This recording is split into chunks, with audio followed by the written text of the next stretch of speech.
Liar. Everywhere. On netrootsradio.com.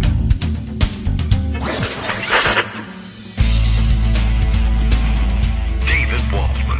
Kagro. In the morning. Now, here's David Waldman.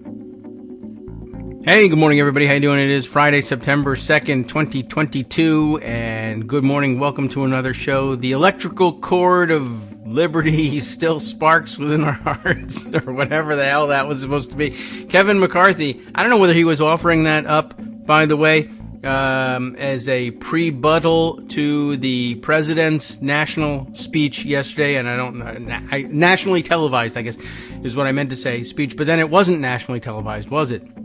I mean, kind of, sort of, but apparently among the legacy networks, the big three legacy networks, I don't think anybody actually covered the speech live. CNN aired it live. C-SPAN, of course, covered it live. MSNBC covered it live as well. And the other networks opted out for whatever reason. It was only a speech about the fight for the soul of the nation or whatever, but you know how they can be about these things. And, of course, the pundits stepped right up to the plate and reacted pretty much as expected. The reporters and pundits covering the thing, focusing more on the fact that, for instance, there were two Marine guards posted outside the doorway to, was it Independence Hall that was right behind him for the setting of the speech in Philadelphia? And oh my goodness, this breaks with norms. You really shouldn't have uniformed military in the background during this political speech. And a couple of other reporters I saw complaining that, this was said to be a non-political speech. It was sold to the networks as a non-political speech. They didn't air it, so I don't think they were aggrieved in any way. Nor would they have been aggrieved had they aired it because, well, I mean, I see what they were aiming at here by complaining, well, he is saying bad things about Republicans, and so therefore, but, that, we could spend all day parsing the speech, but I don't think it would make much sense for this audience. I think you all pretty much understood. Well, there is one party which is rising as a fascist party and which is generally casting itself as anti-democracy. And in a democracy, you're going to want somebody to call that out. And, hopefully you're mature enough to be able to see that the party that's pro-democracy doesn't have, well, first of all, I mean, any of the two parties could be pro-democracy. We invite them to be pro-democracy. For years, they were pro-democracy. Now, not so much. But the fact that you're telling people that, hey, one of these parties is sort of sliding into authoritarianism or semi-asterisk fascism, when you call it out, if you're doing so as in an effort to protect American electoral norms and governing norms, it's not actually necessarily partisan by itself. Now, what would be partisan, of course, would be something like, say, being confronted with crimes that should disqualify a president from office, remove him from office, and disqualify him from future office holding, but refusing to convict him of those crimes even when the proof is right in front of you because it's a Republican and you can't hand Democrats a win. That would be, I would consider that to be partisan. But if you say that I think that's too partisan, that's too partisan. You see what I mean? If you say that well, that act over there, why that was un-American, really. Oh, well, for calling people un-American, you are breaking norms, and therefore you're the one who, and I understand that two wrongs don't make a right. However, of course, one of them was a right, so whatever. But you understand where I'm coming from, I think. But anyway, remarkable development, I guess, last night from the speech. I liked the speech generally. The remarkable development was I tried to watch it. I don't usually do that. But I thought this was some unusual subject matter, and it could, become a real important historical moment. And I like to be able to participate in historical moments when people look back and say, where were you during that speech? And I say, I was looking at Twitter. Like, I'm not going to feel that great about that, so I thought, I better watch this one. I don't think this will rise to that level. I mean, the moment was right and the sentiment was right, but it wasn't rhetorically, I don't think it rose to the level of, a great speech. I thought, but that's Biden's style isn't really the flighty rhetoric. So I don't know if it was ever really going to be anything like that. It was always going to be sort of down home-ish more than anything else. And, that's his appeal. And, it's fine. There were a couple of places where I would have rewritten, a line or two, to give it. I think even Biden could have delivered it as flighty rhetoric. But the line that I caught that was of interest to me was he was basically saying, you can't have it be where one party is saying about elections that it's either we win or, as he put it, either we win or we were cheated. And that was a really, that was a rather pedestrian way of putting it, I thought. And I mean, that's okay. There's nothing wrong with it. But I think I would have gone with something a little stronger there and said, you can't have elections where one party enters into them saying, well, either we win or it's war. To really put the name to it, exactly what's going on here is that they're saying we're threatening civil war if we don't win. They're holding the country hostage. We'll kill you all unless you acknowledge that we won the election, even when we didn't win the election. And that's not a tenable system, and you can't really have that, and you should say so. And the fact that it's that they're threatening war all the time should be on the table. Plus, it's alliterative, and I always like that in a speech. I find that delivers a good punch. Anyway, it's true. That's where we stand. And, we also stand with our, watching our pundits say that this thing has got them fretting. They're wringing their hands. Wasn't this too political? Hasn't he handed victory to Republicans at a moment when it looked like it was tilting in favor of the Democrats in the upcoming elections? And I don't think so, but there you have it. David Brooks apparently is out there, I don't know what, spinning around in circles and insisting that no labels is somehow the only answer to all this. That I don't understand. Don't even know where he thinks he's coming from. But, luckily I'm not interested enough in him to read that writing. So I won't if you won't, and we'll pretend it didn't happen.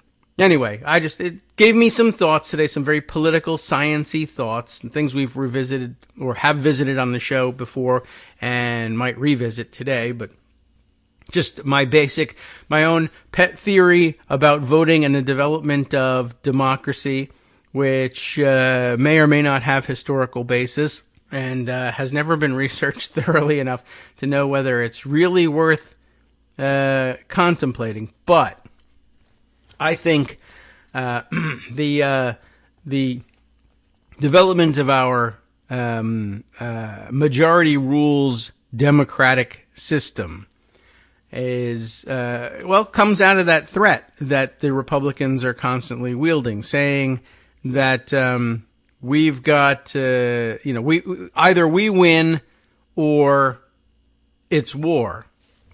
And you may recall, if you're a longtime listener, that I have always posited that voting is supposed to be a proxy for war, or at least a proxy for the proxy of war, meaning I went back to the example of, because everything is explained by movies in my world, you see. I'm a very intelligent, well-read person. I am not.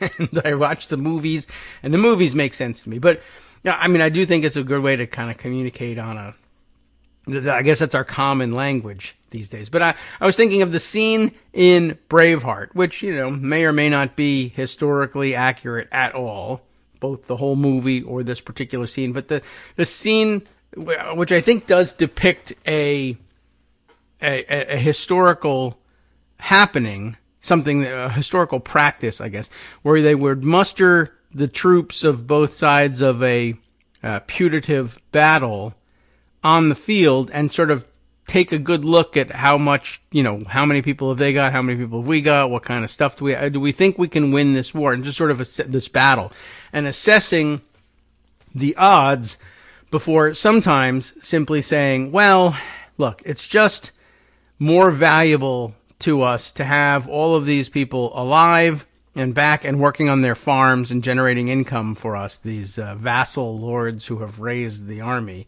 and brought it there for one reason or another. And we would rather that these people return home to their farms and start producing economic value for us than slaughter them in the fields, besides which I think everybody can see this side has, I don't know, let's say 10,000, and this side appears to have about 5,000. And we all know what the likely outcome of a 10,000 versus 5,000 fight is. Now, people could fight punch above their weight. We might have tactics that outmaneuver the others. We may have weapons that outmaneuver the others. But generally speaking, if we have some understanding of the dynamics here, you can make an assessment and say, it looks like we're going to get crushed. And even though it looks like, we'll have a political loss on our hands and have to do something the lords don't want to do because we'll lose the battle.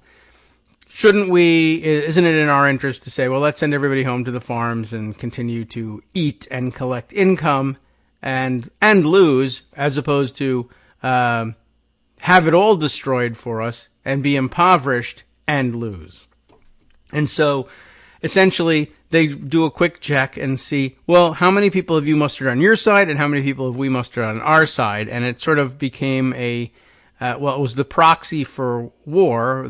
You could otherwise just say, well, let's roll the dice and see if 5,000 people can hold their own against 10,000. In some cases, the politics and the agenda at stake was worth the risk in some people's view, right? So, you can't always know what the outcome is going to be. But if you're generally speaking, all things being equal, it looks like we're going to get crushed, you walk away. Similarly, when it came to the idea of, well, maybe all these people who are forcing to have these fights to settle these political questions should have some voice of their own in settling these questions. Well, that was a little bit dramatic and outlandish to the vassal lords, but eventually they came around to this view. And but we can still have wars between our political units without having to call them up by under a feudalist system, right? We battle with ourselves all the time. We've had our own civil wars. But imagine, for instance, that they had used the same proxy if the principles at stake weren't so dire that people felt that they really needed to fight to the death over the Civil War. But as it happens, they were. They could certainly have met on the battlefield and said, there's about X number of Confederates and Y number of Union soldiers, and we know how this is going to come out. Let's all agree to do this other thing here to settle the political issue, or at least, but there was one larger political issue. And really, if it's something, on a national scale, you can't really settle it that way. You can't muster all your troops at once and just bring them all, back in the day, this only worked in the feudal days because the battle was the war for the most part, and the armies were temporary as well. So at any rate, the idea was supposed to be that you would fight these things out in a peaceful way, one, by not having the battle, but rather just sort of mustering the troops, and then realizing, it still costs us an awful lot to muster the troops. In order to get these people out on the battlefield and pose a credible threat, they have to be, well, for one thing, mustered, and there's a joke in here somewhere. They have to be mustered, and you have to catch up with the other side. Oh, terrible. But you get the idea. You're taking them away from the farms. They're no longer producing food and or income for you because they're marching around in lines with sticks in their hands in the hopes that they can pose a credible threat in a month or so when you train them and march them to wherever the hell, it's a long time to be away. Any day away from the farms back then was costly, and a long time with a march and everything. Depending on where you're marching, you could be on the road forever, right? So it was a tremendous problem. And now one other way you could handle that, of course, although it was great that you would be able to come back without necessarily having that much bloodshed at least from the battle anyway. It's not really bloodshed if people die from dysentery and disease along the way, but they do die. It's you still lose economic value. But if instead, it was a tremendous innovation to say, instead of killing everybody, let's just count them. What if we just counted them without actually removing them from the farms? What if Vassal Lord A, who's battling Vassal Lord B, vassal of some other lord, or, civil war going on, whatever it is. And, if you could make the calculation ahead of time to say, well, is Lord A right or is Lord B right? And the answer isn't, a moral one per se. It's just, well, Lord A has 10,000 men under his command and Lord B has just 5,000. And in my view, Lord A is going to prevail in all of this. And so why not spare all the bloodshed and spare everyone the cost and simply assess the situation this way? Lord A is going to win here. That's the way the law is going to break on this one. And you just do that. And then voting just sort of becomes, well, the proxy for that. Well, how do we know that Lord A has 10,000 men he can muster and Lord B has 5,000? Unless we take them off the farms and lose at least a couple of days mustering them in the town square here and counting them. Well, one thing we could do, of course, is give everybody a marker of sorts that's unique to them, and every person gets one such marker, and they can go and be mustered to the town square and drop your marker in the box and go back to work on the farm. And then we'll count it all up. And then, well, I think you can see your way clear to developing voting systems from there. So, thinking about the development of voting and democracy that way, and thinking about majority rules not necessarily being, you can make a good argument for why it's inherently a moral approach, or the fairest approach to deciding questions like this. And it can be in terms of maximizing utility if you want to approach things that way. But I don't know that it's necessarily the case that everyone would agree in all instances that it's the fairest, that it's inherently the fairest way. But I think we all come to the conclusion that it's certainly the best compromise at this point. But that's why it's so important to protect each person's voice and each person's vote, even if you can't really express a voice per se clearly with your vote. You got to be able to, you manifest your ability to show up on the field for the vassal lord of your choice. You have a lot more flexibility these days. You don't have to vote with the vassal lord who runs your village. You can cross the aisle, but, that's one of the new innovations there. But when Republicans threaten the ability of huge swaths of the population to cast that ballot, and then say we need to have free and fair elections among us, and that's the only fair way to do it. And plus, another thing, even if we lose that free and fair election, it's only because you cheated and we no longer trust the system. What they're saying essentially is they say things like, well, we want verifiable paper ballots. They used to say all the time. Although now they just say, well, the paper's being manufactured in China and it's full of bamboo fibers and that's how we know. Well, okay, so I don't know what to do to make you happy, but unfortunately it seems like when, Biden spent his time in his speech saying they want to take us backwards, he was thinking about, in terms of distinguishable and individual civil rights and our procedures in this country, and taking us backwards to, outdated practices that don't make any sense. But what's really being done here is they're saying if we don't trust the balloting system, then the only way there is left to make political decisions is to go back to the let's have wars. And at the very least, let's muster all the troops on the field and count everybody up and waste all that time. And of course, if they don't trust the count, why would they? Think about who's doing the counting here, right? Donald Trump I had the biggest inauguration ever. You can totally see it. There was billions of people at my inauguration. He doesn't count very well. So you're going to end up having to have those fights and have those battles. And that's sort of bad for America and the world and our forward progress to this point. We really didn't think that there was going to be any need to go back to actual conflict to settle political questions.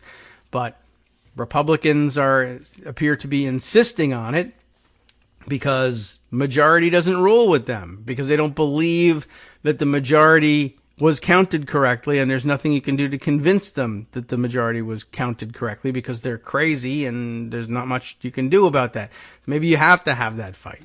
I don't know. That's all for the political science of it today, I think. But we'll probably return to it at some point. But as at any rate, one of the things I guess I can circle back to that I had hinted at yesterday and sort of blew up as a story yesterday. It's one of the more interesting things of doing these radio shows. I've had that thing, the story from Michigan, parked in Pocket for a couple of days, and I missed it for a couple of days, just a day or two. And then I snuck in at the end, and then it sort of became not from the show, but it finally caught fire with a lot of people, and they were noticing it because, there was so many other things going on in the last couple of days, but it finally rose to their consciousness. And I'm glad I got to sneak in the mention of it, at least before we concluded yesterday. So let's see. I think I left it in Pocket rather than archiving it yesterday, but then I put a bunch of other things in there. I'll read you the AP story in full about what's going on in Michigan, and a really great comment about it that I recall that I probably did in Pocket that I saw on Twitter. We'll sum it up, but the full story here. Michigan Election Board rejects abortion rights initiative. Remember, Joey Capoletti and Sarah Burnett wrote this back on the 31st for the AP. Michigan Elections Board on Wednesday rejected an abortion rights initiative after its 2 Republican board members voted against putting the proposed constitutional amendment on the November ballot. The 2 Democrats on the State Board of Canvassers voted in favor, but getting the measure on the ballot required at least 3 votes of the 4-member board. The Reproductive Freedom for All campaign, which gathered signatures to get the measure on the ballot, is expected to appeal to the Democratic-leaning Michigan Supreme Court in the coming days and expressed confidence it would prevail because they still believe in the rule of law. But one of the things at stake in this election, of course, is the composition of that Supreme Court. So you should not lose sight of that. If you don't vote Democratic in those elections, it is no longer guaranteed that you will get judges who say things like, yes, every vote counts. Everybody has to have a voice. The majority still rules. And we're going to protect your access to the ballot so that you can be counted. And we're also going to protect the idea that you can decide what you're going to be voting on by gathering signatures. I mean, the basic story here is they gathered all the signatures they needed, but Republicans don't want to have that measure on the ballot because it's bad for them electorally. So they just voted no, not on any basis, any story. They may have made something up to help themselves mentally justify their votes, but they basically just said, we're just going to say no to this. Because reasons, and that we don't have to explain anything. The vote is the vote. It's 2-2. That's a tie. There's no majority. Therefore, this thing doesn't make it onto the ballot. And again, look at what we're doing to ourselves here, setting ourselves up this way. We thought it was super smart and not at all, and no one could argue with how balanced and fair this was to say we have 2 major parties in this country. And the State Board of Canvassers that decide these questions are going to be 2 from this party and 2 from that party. How equal could it possibly be? We're great. We're doing so well with the political science of this, except it now occurs to people that if you value your party membership over everything else, you can do anything or block anything anyway and stand in the way of anything happening. So, the rule is if you have to gather 1 million signatures, you can get your question on the ballot. So they went out and gathered 2 million signatures just to be sure, and they showed it to everybody, and sure enough, 1 million signatures are valid, and the vote is held, and everybody expects, well, look, everybody knows the number of signatures that they gathered. They know that that exceeds the number required by law. Rule of law says this is going to be on the ballot, and we're just going to have to campaign hard if we don't like this. Or we could just say, F the rules, screw the rule of law. We vote no, even though we can see for ourselves that there are plenty of signatures here. Because F you, what are you going to do about it? Have a battle? And so there you have it. Now everybody can't get a vote on this thing. And as who was it? Ryan Grimm, I think, from now, where is he now? The Intercept. So I'm losing track of all these things.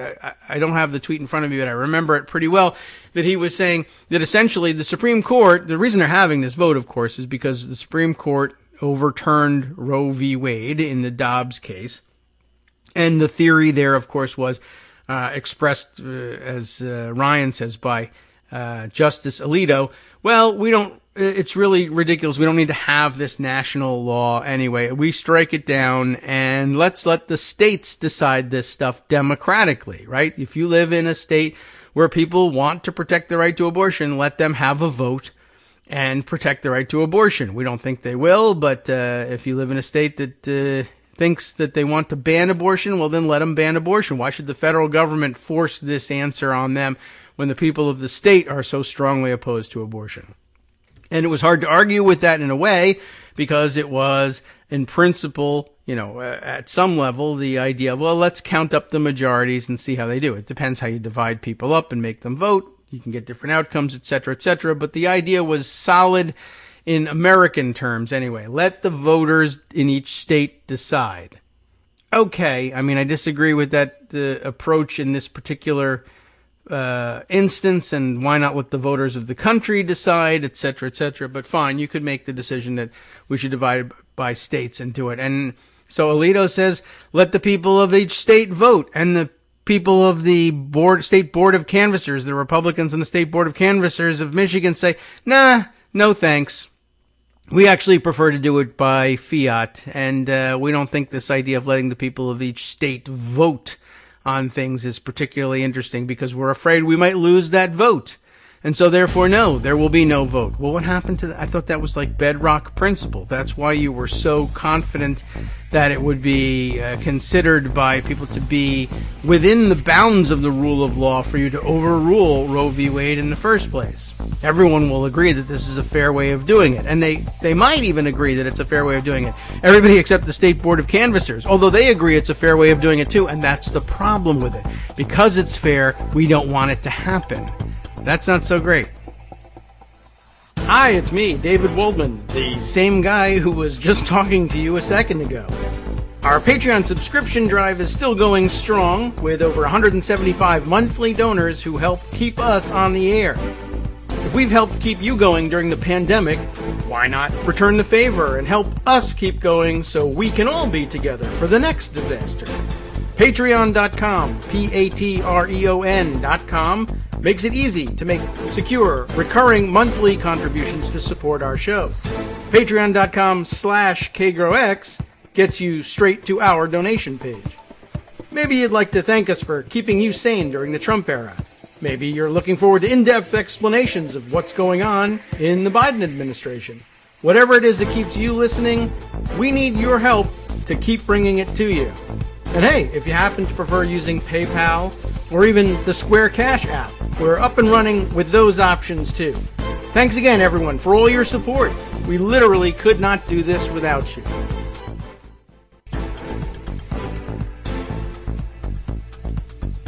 All right, welcome back now to the Kagro in the Morning Show here on Netroots Radio. I do feel like I owe you a thorough reading of the AP piece, but I did find Ryan Grimm's tweet about it yesterday, and it is pretty much as I remember. Alito being attributed with the statement of let the states decide the abortion question democratically. That's the important part. Brings us back to the speech that Biden was making. Michigan GOP, of course, answering, no thanks. Ryan had an earlier tweet just a minute or so before that one in which he set the question up, saying the game plan has long been obvious, but it's still striking to see it attempted to be executed. That is to say, we probably could have refined that statement, but it's still striking to see it in the execution when you worry about these things and say, well, yes, they could just blatantly use their partisan positions on this 2-2 divided board. And of course, now I think everybody listening to this show, when you see some evenly divided committee designed that way, because obviously that's inherently the fair way of handling things, you know exactly how that's going to go when you have something that disadvantages Republicans as a party being brought up, but is politically, in political science terms and democratically with a small d, in democratic terms, obviously the only fair way to settle the question. And they just say, well, we're just not going to allow the question to be asked. Well, it is, we knew that was a possibility, but it's still striking to see it in action is what Ryan is getting at here. So let's get back to the article here. And I mean, again, keep in mind, my view, this is what Biden was driving at in many parts of his speech. Not just the bigotry and hatred that this sometimes supports, that fascism sometimes, or I guess really almost always, supports and enables, but the anti-democratic approach to governance, that it doesn't matter that a majority of the people would say X if you ask the question. It doesn't matter that a sufficient number of the people have spoken up and made their marks, offered up their markers such that there should have been this question on the ballot by law, but they say no because, the law never really contemplated, didn't write anything into the code, what to do when they're working in bad faith. We just attribute good faith to them and leave it at that. And that's kind of an antiquated notion because of the way MAGA and ultra MAGA handle politics, and that's part of what Biden was talking about. But now it's too partisan to say so because some reporters wanted to, I don't know what, I guess in their attempt once again to be fair and balanced about things, decided that this was really too partisan. Maybe it did or didn't have something to do with the Marines behind him. And I mean, I'll admit this. I saw the Marines there and I said, people are going to complain about those Marines being there because they're in uniform and they're going to say this speech was too political and therefore yada yada. But sure enough, I knew they were going to say that. I didn't know that they would make it the main focus of their speech. That they would have to stop listening to everything else and stop thinking about all of what was said and instead say, this is disqualifying. He said magazine instead of clip or clip instead of magazine, and I can't listen to what he says. Anyway, I promised you the article from Michigan. So here's the deal, right? The two Democrats on the State Board of Canvassers voted in favor, but getting the measure on the ballot required at least 3 votes of the 4-member board. The Reproductive Freedom for All campaign, which gathered the signatures, is expected to appeal to the Michigan Supreme Court, which is Democratic leaning for now. I mentioned to you that that's at stake in the election. The board's administrative and clerical work on elections was once carried out in obscurity. I believe we did get to read this yesterday. But it drew national attention in 2020 when Donald Trump pressured Republican members not to certify Joe Biden's electoral win in the state. Its partisan split was evident on another issue on Wednesday when it deadlocked 2-2 on a measure to expand voting, with Democrats for it and Republicans against. So once again, even on a different issue in front of them, they should have permitted to go forward because democracy is a great idea and everybody should be able to have the opportunity to drop their marker in the box. And Republicans said, well, if everybody gets a chance to vote, then we lose. So let's restrict things.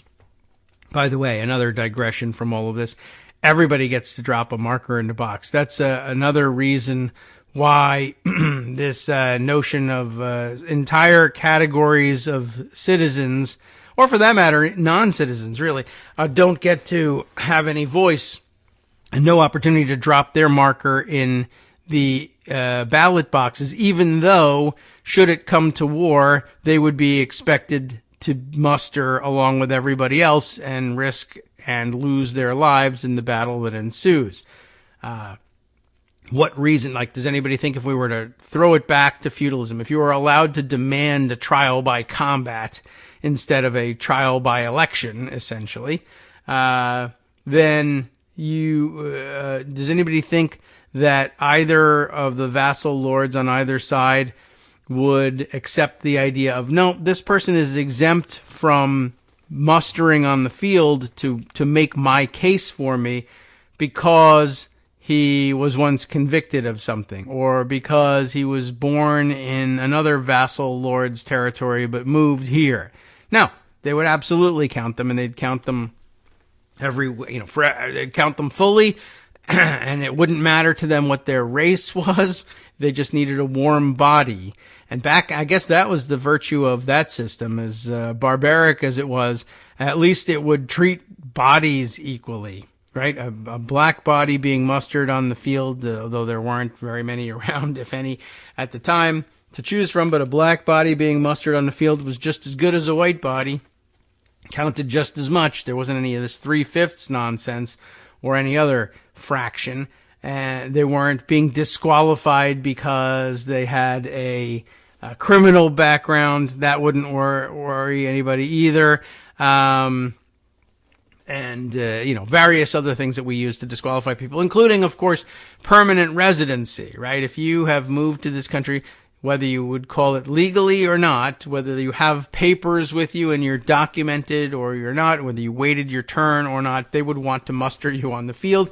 And in the analogy of switching over to the voting system, if you're here and you're going to live your life here, you should have a voice in how things are run here. You'll be taxed.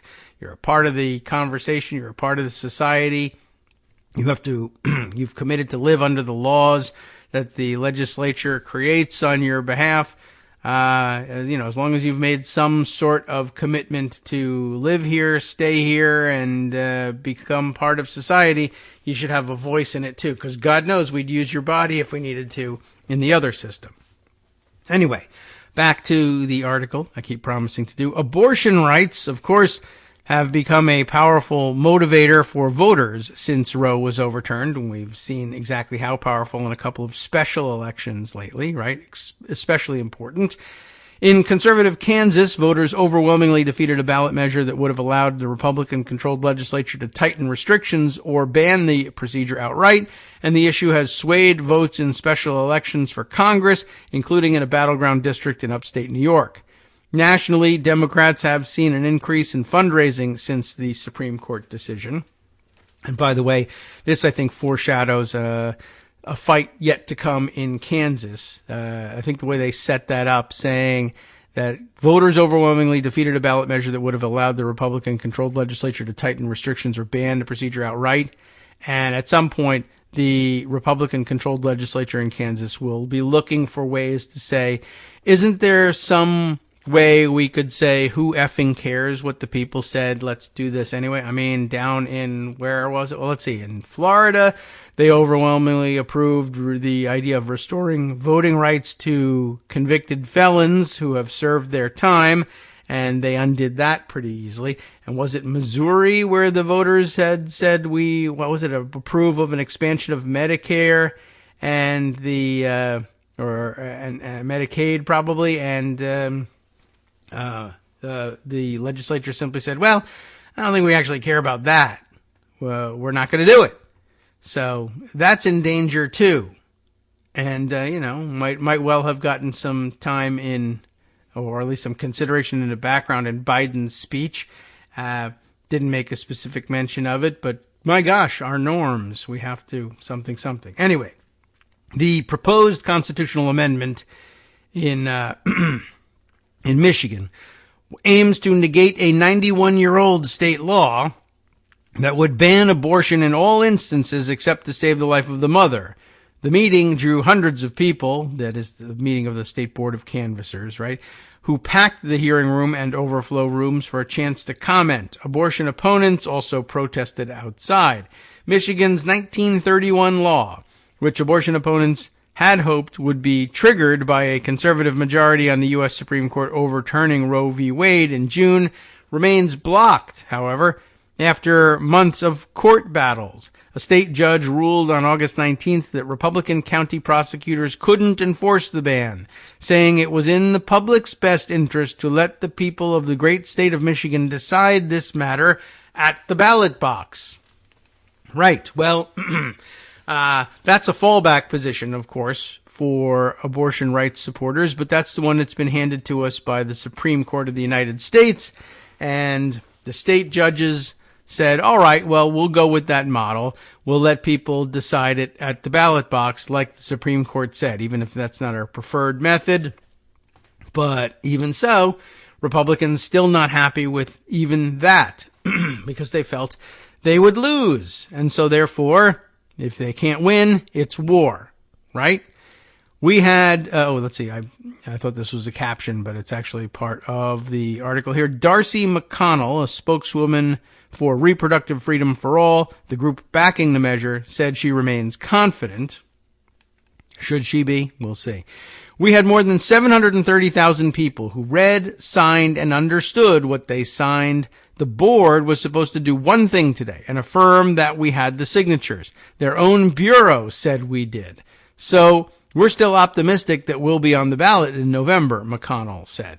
And so what is she saying here? What she's saying is, I'm hoping that state judges and maybe the state Supreme Court will say, all right, well, we'll issue like a writ of mandamus, right? Everybody knows that they got more than the required number of signatures. The law says, therefore, absent any other objection, this should be on the ballot. You've made no other objection. You just voted no for no particular reason. We find that vote invalid, and we hereby order you to include this measure on the ballot. And we'll see whether that changes anything. Or whether, the case doesn't make it in time because, time is of the essence here. And if they delay enough and come up with enough ways to have interlocutory appeals and all sorts of motions being made, what if the judges say, well, we've gotten to the point where it would be election interference if we were to mess with this now. The ballots need to be printed. And it's not on the ballot, and we're just going to have to wait until next time to settle it. And P.S., one of the things at issue here is the composition of the Supreme Court, and maybe the answer comes out differently depending on the results of the election. Of course, also could happen that Democrats in Michigan are even more pissed and say, well, we're going to make the Supreme Court even more Democratic and punish you later, I guess. Who knows? Anyway, she's got great faith in the rule of law here, and it might be worth having, and it might be vindicated in the end. It's just a little disturbing that it has to come to this when it's simply a question of numbers. Did they reach this number? If so, then the answer to this question is 4-0. Yes, it goes on the ballot. Why is it even a question? It should be, maybe, a Democratic legislature instead of a Republican-controlled one might very well look at this and say, this is an abuse of power by the board, and our solution for it is to make qualification for the ballot automatic unless there's some other objection to be made. But if the question is only on whether or not to give ballot access to a measure that has met the threshold number of signatures, there's no opportunity to reject it. You can't hold a vote. It's just on the ballot, period, the end. Of course, a Republican legislature can come up with a different approach and simply say, well, I'll tell you what, it doesn't even matter if there are Democrats on the board. If the Republicans that are there say no, then the number of signatures doesn't matter. And that's the way we're going to write the law. It's a stupid law. It's not fair. It ignores all the principles that we were talking about underlying voting in the first place. But if they have the great seal of the legislature in their control, they can do what they want. That's the other side of having the gavel. You have the gavel to get to the point where you pass the thing. Then the great seal is literally the imprimatur that makes it legal no matter how stupid it is. All right. Back again to the article. Supporters of the other initiative to expand voting, including adding ballot drop boxes, are also expected to appeal to the Supreme Court. Groups have 7 business days to appeal, and the ballot must be finalized by, and this is the big issue, September 9th. That is a week from today. Having abortion rights on the ballot in November would almost certainly be a boon for Democrats in Michigan, a swing state where voters will also be deciding whether Democrats keep control of statewide offices, including governor and secretary of state. And as we know, those are important offices come 2024, right? Governor Gretchen Whitmer and other Democrats have put abortion rights front and center in their campaign. And after Republicans chose businesswoman Tudor Dixon, that's my nickname for her, of course, as the GOP nominee for governor, Democrats released an ad blasting her strong opposition to abortion, including in cases of rape and incest. But maybe it won't matter because votes aren't very interesting to people, apparently, on the Republican side anyway, in Michigan. Abortion opponents protested noisily outside as the meeting got underway on Wednesday. Their muffled yells could be heard inside the hearing room, and the Republican board chairman at one point asked security to tell them to stop banging on the windows. During the public comment period, Dr. Jessica Frost, an obstetrician and gynecologist in Lansing, told the board, "We must restore the reproductive protections lost when Roe was overturned." Opponents said the ballot language was confusing. Several called abortion immoral and warned board members against approval. I can't imagine a more important decision that you will ever have to make in your life, because I know that you and I will kneel before Christ someday, maybe, and answer for the decision you make today, Billy Putman said. Who's Billy Putman? Just a guy. The Bureau of Elections verified last Thursday that the abortion ballot initiative petition contained enough valid signatures for the amendment to qualify for the ballot and recommended that the State Board of Canvassers approve the measure. On Wednesday, Mary Ellen Gurewitz, a Democratic canvasser, said the board had, quote, no authority to reject this petition due to challenges to the content of the petition. But Tony Daunt, a Republican canvasser, said errors in some petition language were egregious. The Michigan Board of Canvassers, comprising 2 Republicans and 2 Democrats, has become increasingly partisan in recent years. Trump's pressure in 2020 led one member, who has since resigned, to abstain from certifying Biden's win. The other GOP board member, who voted to certify, wasn't nominated again by the state GOP party and was replaced by Daunt, the board chairman. Earlier this year, 2 leading candidates for the GOP nomination for governor were dropped from the primary ballot after the board deadlocked along partisan lines on whether too many fraudulent signatures on their nomination papers made them ineligible. A tie vote meant the candidates lost. So once again, I guess voting along party lines, and at that time, of course, the Republicans were looking to do something affirmative and therefore lost the vote and couldn't get the affirmative answer they wanted. But they still have the ability to vote in the negative on things and prevent the Democrats from getting anything done as well. So very interesting. And I guess the theory on which there's not much elaboration on it, but the theory on which the Republicans who were embarrassed at saying we're simply voting no on including these 2 ballot initiatives or giving access to the ballot on these 2 initiatives, which legally qualified, because we're afraid we'll lose them. And in fact, not only are we afraid we'll lose them, we're afraid that we'll lose other elections because it will bring so many Democrats out to vote in favor of these measures. And then they'll also be there to vote for governor, and then we'll lose the gubernatorial election and the Secretary of State election, and then we won't be able to cheat with Michigan's electoral votes in the 2024 presidential election. And we want to be able to do that. And so therefore, let's say no to both of these initiatives. There was no particular reason, but I guess they were trying to say, yeah, they got enough signatures, but were the signatures, should we be counting them? Because some of the petitions that they signed had errors in them that we think fooled people into signing what sort of thing would it say? We're going to put a ballot initiative on the ballot in November to preserve the rights to access abortion inside Michigan. But maybe they had one that said, this is a petition to put an initiative on the ballot to give free ice cream and pizza to all who sign.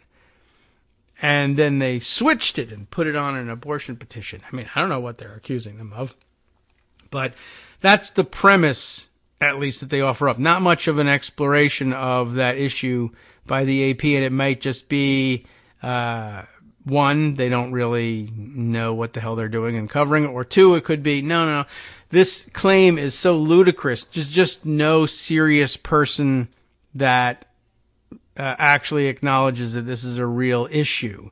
It's just cover, so we're not even going to bother giving it the time. But I would like a little paragraph in there that says the excuse offered by Republicans was so ludicrous, we're not even going to give it a real attention, except to say that it was stupid and they were trying anything and it was just cover. But they don't do that, and I don't know whether that's because they didn't want to or it wasn't the case. So hard to tell. Somebody from Michigan is going to have to tell us, I guess, a little bit about that one.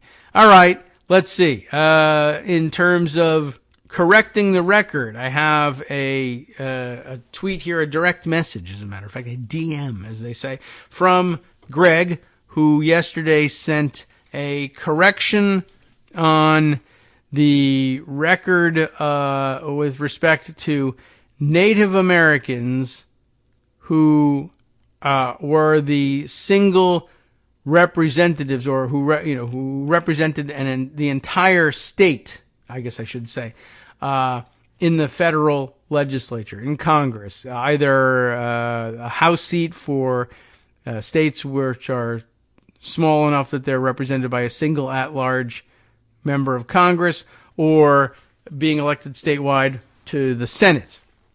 And he had mentioned Daniel Inouye, who was native Hawaiian, and I suppose was the one that came to mind, at any rate, about representing an entire state, that state being Hawaii. That had never happened for Alaska or any other state, but apparently now, of course, we have Mary Peltola, who will, at least briefly, if not for longer, if she wins again in November, represent all of Alaska. But there was another, in addition to Inouye, Lisa Blunt Rochester, who you might not guess from the name, representing Delaware since 2016, and I guess likewise qualifies as, was it? Oh, no, okay. So he says people of color rather than POC, rather than Native American or Native Hawaiian, which I guess was Inouye even.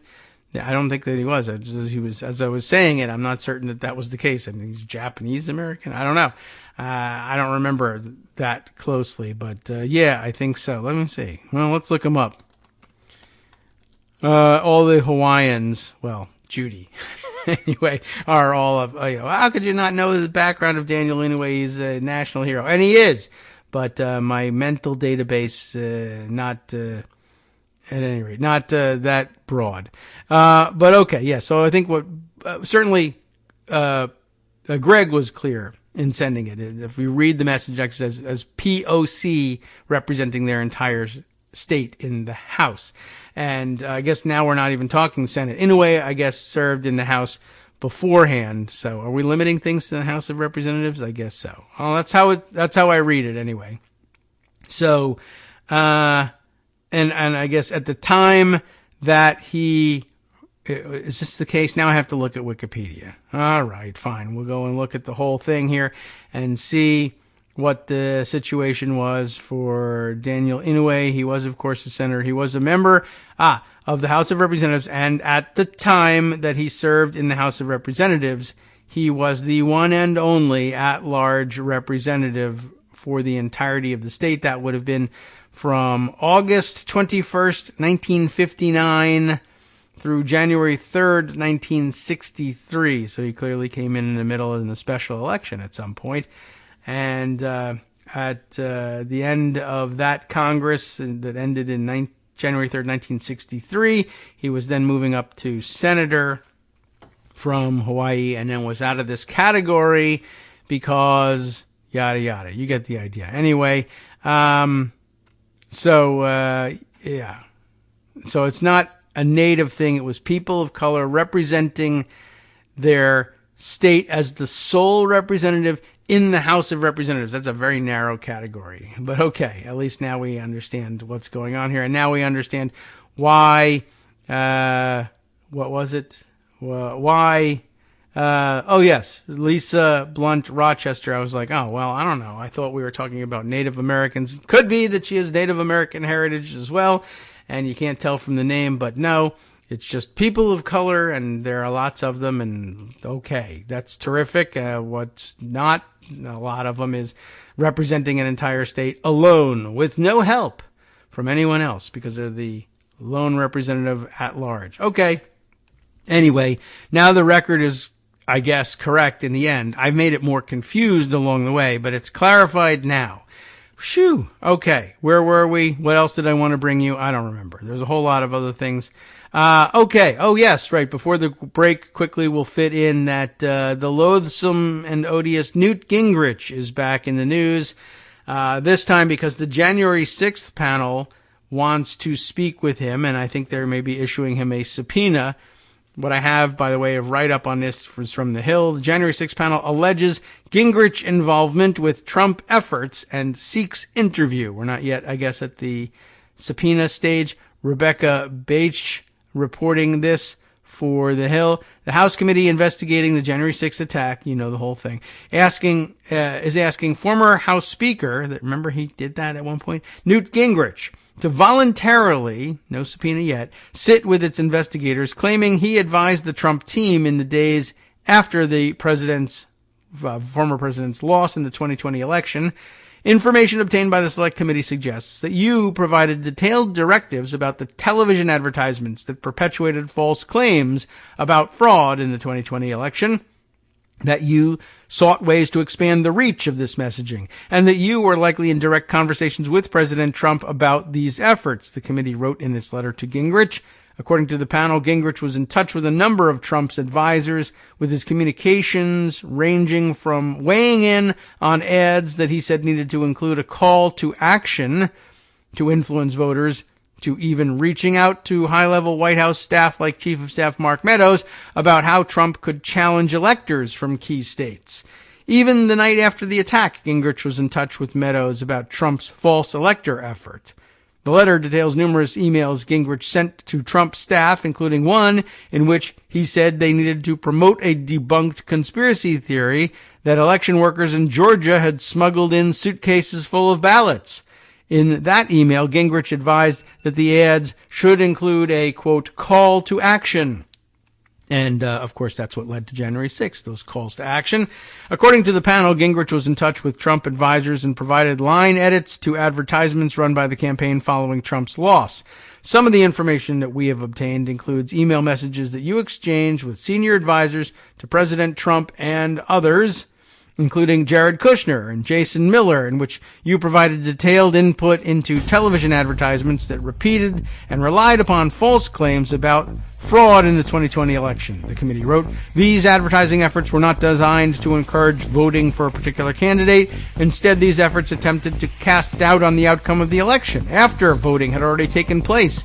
They encouraged members of the public to contact their state officials and pressure them to challenge and overturn the results of the election. And et cetera, et cetera. You get the idea. Well, they want to hear from him. Whether or not he'll comply, still yet to be seen.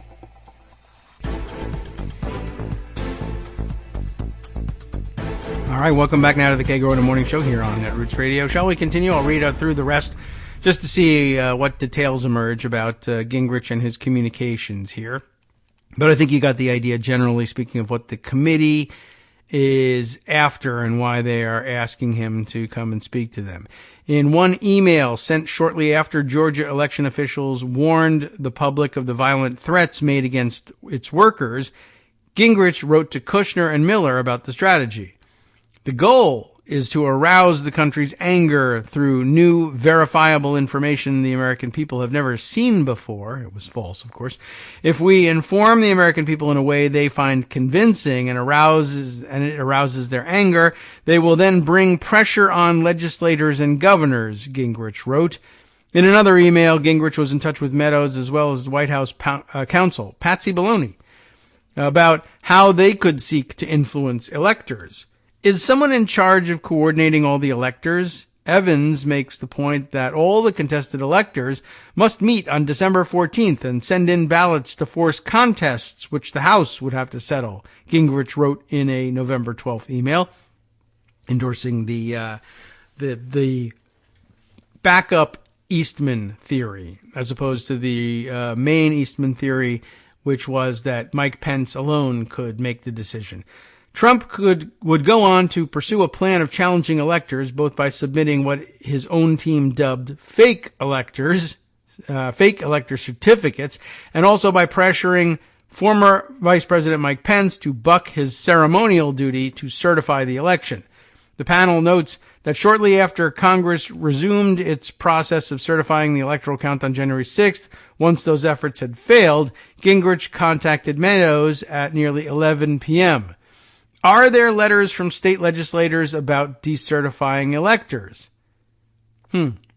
Accordingly, you appear to have been, this is just a separate, that was his line to Meadows. And then the committee, in pointing that line out, says, accordingly, you appear to have been involved with President Trump's efforts to stop the certification of the election results, even after the attack on the Capitol. The committee wrote. A spokesman for Gingrich, of course, did not immediately respond to a request for comment. The letter is a sign that the committee has no intention of slowing its investigation, dropping the revelation just weeks before Congress is set to return to Washington and the panel can resume its planned slate of continued hearings. The committee is also interested in other communications you may have had with the White House, President Trump, the Trump legal team, or any other persons involved in the events of January 6th. We ask that you preserve all records of such communications, they added. The letter is not a subpoena, and the request seeks only a voluntary transcribed interview the week of September 19th, rather than a formal videotaped deposition. Gingrich is far from the only high-ranking Republican sought by the panel, which has formally subpoenaed House Minority Leader Kevin McCarthy, of course, and 4 other Republican lawmakers. Panel members have also said they are still weighing whether to ask for cooperation from Pence. So, an interesting line of inquiry, whether or not it comes to any fruition before the election, given Gingrich and who he is, we will see. All right, let's see. Circling back to all the other dumb things that are happening, including yesterday's action in court over the Trump petition for a special master in the document seizure case, which is getting closer to the point where we can probably conclude that the judge is really all about just giving Trump basically what he wants and either at the minimum delaying the case for long enough that they don't prosecute him or indict him before the elections upcoming. But basically, yeah, there's the situation as it stands in court, and I've got a couple of interesting summations of what happened there, because one of the things that happened, by the way, is usually you can get these things by live tweeting from the courtroom, but apparently the decision was made to shut down the Wi-Fi in the building so that this sort of live tweeting of the proceedings inside the courtroom couldn't happen. I mean, people still took notes and then summarized it later, but they couldn't do it live and in real time, and it's no real clear answer as to why that would have happened. But well, we get the record anyway. But yeah, as we anticipated, there's really no basis upon which there's no precedent for appointing a special master in the situation that Trump is in, where he's asking, of course, that certain records be withheld under claims of executive privilege. And I understand there's just never really been a case where a special master was appointed to sort things out on the basis of executive privilege. On attorney-client privilege, yes.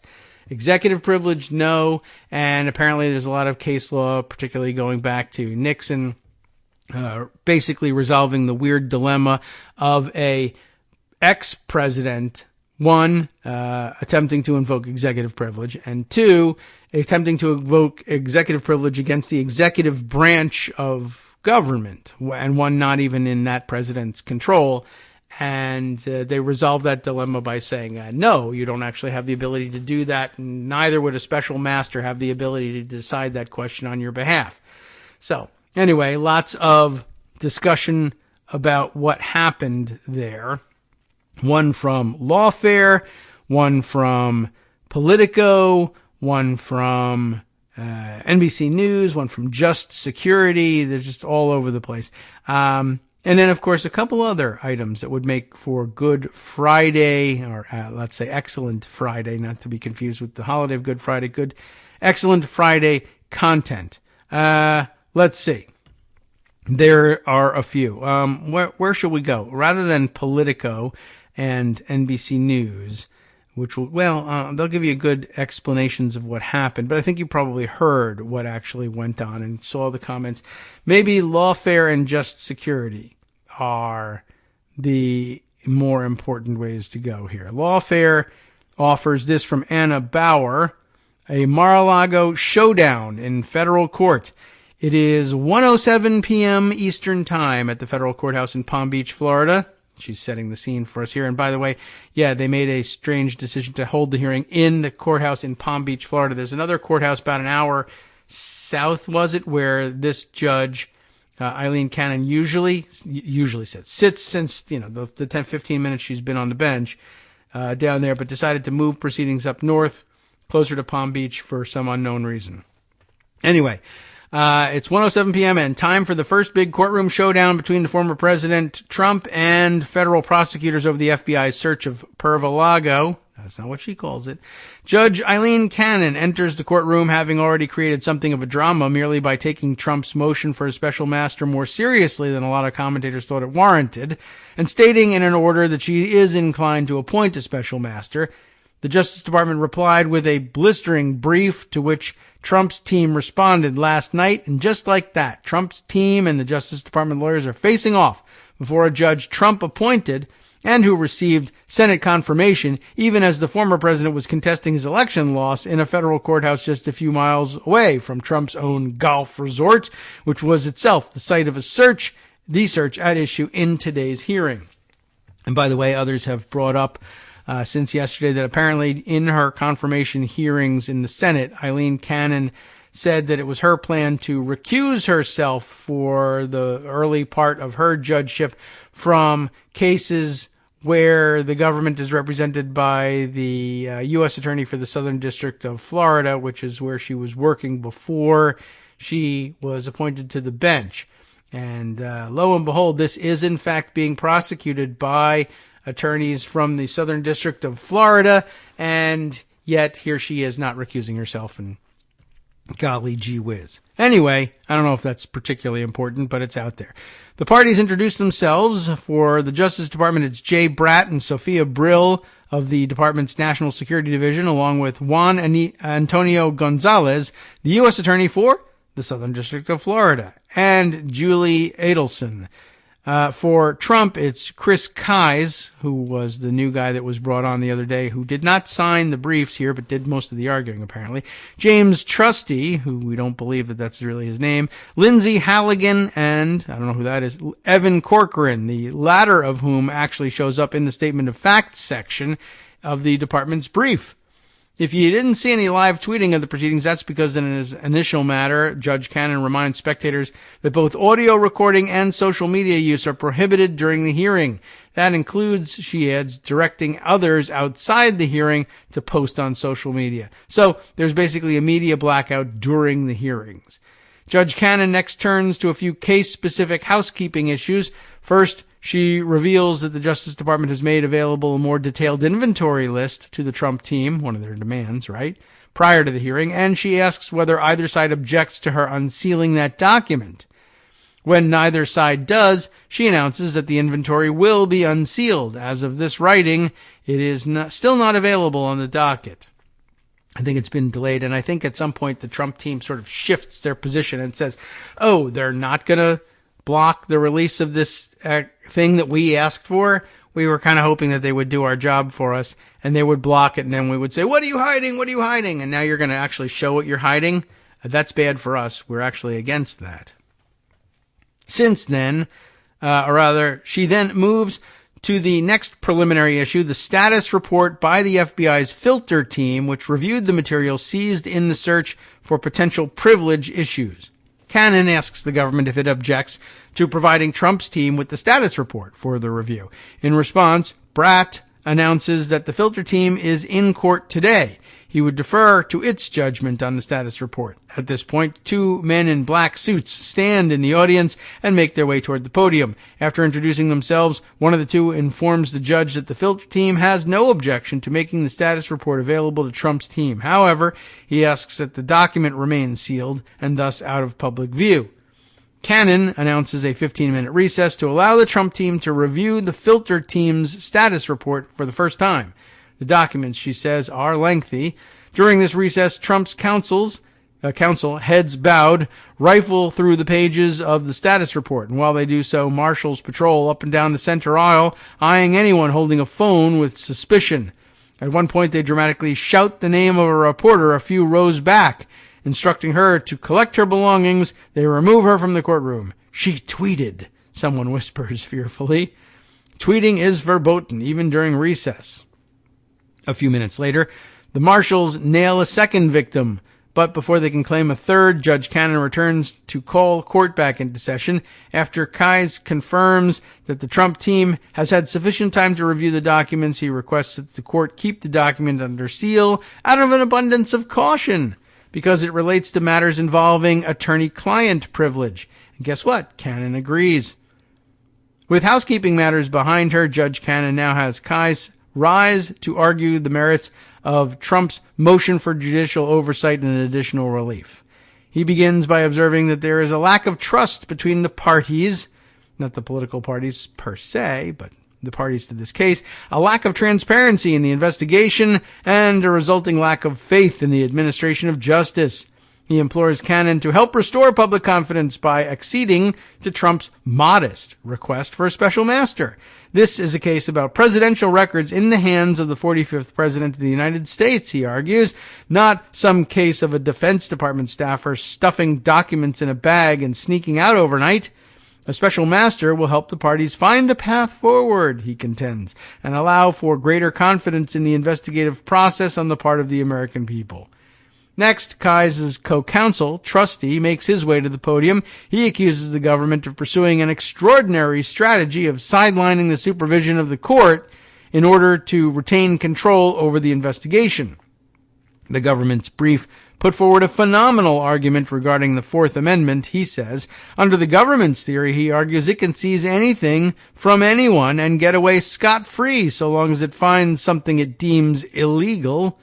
Well, yeah, I mean, okay. This is the former president of the United States, he says. But what, he muses, if it's just some average Joe? It's a bit of an odd argument, a kind of reverse slippery slope. If it can happen to a former president, Warren Buffett may be next, and after him, maybe Kim Kardashian? And where does it all end? It could be your house. But I mean, if you have a warrant and you find something illegal that you were looking for, and you enumerated it with particularity in the application for the warrant, then yeah, they'll take that. Sure. Why not? It's actually the way it's supposed to work. Trustee then complains about a footnote the government included in its motion where it offered to unseal a more detailed receipt for the property seized during the August 8th execution of the warrant. In Trustee's view, that footnote was little more than the government's effort to say, look at the dirt we have. Similarly, he contends that the government's inclusion of a photograph of classified documents strewn across the floor was obviously a press release, proclaiming that the court cannot allow this kind of conduct to go unfettered and unchecked. He practically shouts that this case cries out for oversight. We want more transparency. What are you hiding? All right, here's some transparency. Oh my God, look, they're obviously just trying to say, look at the dirt we have. That's the essential argument that they're making. Trustee declares that he wants to spend a minute on the filter team. Great to see them, he says snarkily, gesturing toward the two men in black who are now seated at the table next to the rest of the Justice Department's team. He complains that in his experience, a filter team usually communicates with opposing counsel and involves opposing counsel in the process of determining which materials are protected by attorney-client privilege. Here, however, he says that the filter team has never communicated with the Trump team at all. I can tell the court that that's just not how filter teams usually work, he gripes. As Trustee wonders aloud why the government doesn't want a special master, Judge Cannon interjects with her first question. What exactly does the Trump team want the special master to do? In response, Trustee says that the special master would examine the seized documents and possibly resolve issues related to attorney-client privilege, attorney work product privilege, or matters related to the Presidential Records Act. Noticing, as you might have, that Trustee omitted executive privilege from his response, Judge Cannon queries whether the special master could examine any other privilege-related issues. Trustee affirms that executive privilege is in play as well. Then, after Judge Cannon promises Trustee that she will have more questions for him later, she directs him to sit down. Well, that's interesting. What would the special master do? Well, it would do A, B, and C. But aren't you really here to ask if it will do D? Ah, yes, right, D, Your Honor. Yes, okay. Well, now that's on the record, you can sit. She basically put it on the record for him. Jay Bratt trudges to the podium to respond for the government. He begins by reminding the court that this is a pre-indictment challenge to a search warrant and that at this stage the plaintiff thus has relatively limited rights. There are only two bases for the court's jurisdiction at this point, he explains. First, and this is where we get into nitty-gritty, There's Rule 41G of the Federal Rules of Criminal Procedure, which allows a person aggrieved by an unlawful search and seizure of property or by the deprivation of property to move for the property's return. But 41G doesn't apply here, he argues. A second basis for jurisdiction, he continues, is found in the court's equitable or anomalous jurisdiction, but that would trigger certain burdens that the Trump team simply has not put forward sufficient evidence to overcome.